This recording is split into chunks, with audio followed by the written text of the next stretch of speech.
Slowly inching through a strange-looking village, you get the distinct feeling that you've been here before. Everything is new yet familiar. The dimly lit, dank environments, the eerie sound of the wind and distant groans of what lies ahead of you.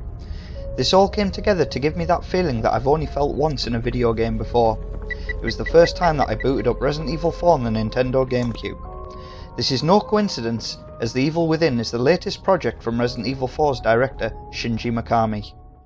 So what's it all about? Well, it's a survival horror game similar to the likes of the early Resident Evil and Silent Hill games. You play a detective called to a homicide at a mental hospital. Nothing original there then, but within minutes of arriving at the scene, you're made aware of a supernatural presence. What happened here? Who is this mysterious hooded man? From the outset, you're thrown into the deep end with very little build-up. This immediately put me on the edge of my seat and eager to find the answers to the many questions that have already been laid out in front of me. 5 minutes into the game, you find yourself hanging upside down like a pig in a butcher shop, ready to be drained of all your blood by what can only be described as something out of the Texas Chainsaw Massacre. By this point, you already realise that you're not going to be in for an easy ride. I felt both excited and anxious to continue on, and this is exactly the type of emotions any good horror game should grip you with. The control system in The Evil Within feels comfortable and familiar to anyone who's played any of the latest Resident Evil games or The Last of Us. It adopts an over-the-shoulder camera perspective which was first introduced back in Resident Evil 4 and has been utilised in many franchises since, including the likes of the Gears of War. While navigation and movement feel fluid, my major niggle from the first few hours of playing the game is that the camera angle can cause issues in tight corridors and buildings. The camera can get so close to the back of your head that I had issues targeting enemies that I knew were mere feet away.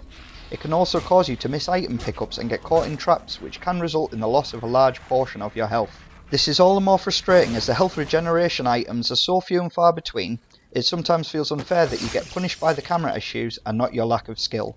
But on the other hand, this definitely adds to the feeling of survival, and even on the normal difficulty setting, The Evil Within sets quite a challenge even for a veteran survival horror gamer. The full game clocks in at around the 15-hour mark, which feels about right for this type of game. If the early game is anything to go by, it'll be no walk in the park. In the first hour of play, I've limped away from a chainsaw-wielding madman, driven through a city crumbling around me, been strapped to a gurney and wheeled through a mental hospital, caught in a bear trap, chased by infected villagers, set a man on fire, and travelled to what I can only assume is a parallel universe through a mirror. This is not a game for the faint of heart. The Evil Within takes the word survival literally. You begin the game with nothing but your bare hands and a depleted health bar. When I eventually found a weapon and thought I had a fighting chance, you quickly realise that your enemies soak up bullets and ammo is sparse to say the least. This game is not for the spray and pray gamer. Then I came across the Agony Crossbow, one of the more innovative weapons I've wielded in recent gaming. You'll need to salvage parts from various traps littered around the world and create the ammo for the crossbow yourself. You can craft a variety of bolts to suit your situational needs, such as explosive, flash and fire. This is the game mechanic I've had the most fun tinkering with so far. The style of the game grips you immediately. Its dark, rotten environment oozes death and despair. The insects creeping along the walls and the variety of floating particles all come together to create the perfect atmosphere for this game. It also sports a film-like quality with the addition of black bars at the top and bottom of the screen, as well as optional film grain that can be adjusted in the options menu.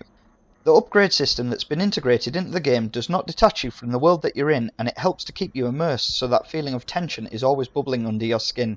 Even during inventory management, the game slows down to allow you some time to change to your weapon of choice or use a health syringe, but it never comes to a complete halt, which makes you feel that constant sense of urgency. While I've only spent a couple of hours traversing this dark, moody world, the narrative has moved along at a comfortable pace, and while the main protagonist seems fairly wooden, the supporting cast and the underlying themes left me wanting more once I'd put my controller down. So far, this challenging and immersive experience is everything that I could have wanted from a next-generation survival horror game, and is a welcome return to the genre for one of its masters, Shinji Mikami. You can't call yourself a true survival horror fan if you've not got this game in your library. For anyone who's enjoyed Resident Evil, Silent Hill and The Last of Us, you probably want to get this game now.